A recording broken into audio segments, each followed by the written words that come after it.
spelt in a way that your forefathers tell. And never a country been so great, the stories Britannia could tell.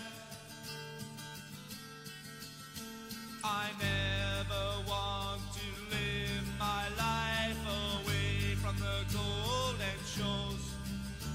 There's never a country in the world with a scent of an English rose.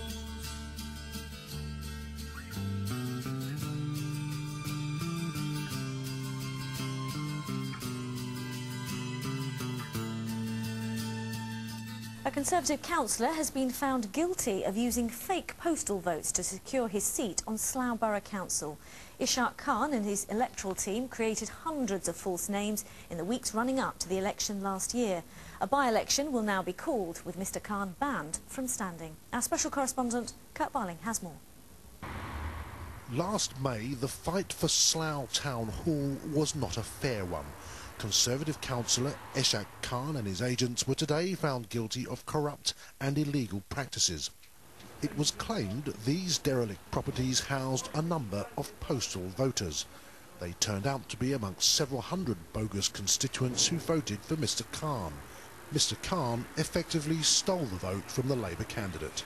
So I hope this will be a lesson to everyone who tried to do this, and they could see that they wouldn't get away with it, because people are watching them and they would not, and even the people wouldn't trust them, and people have opened their eyes to this sort of fraud. The fraud was simple.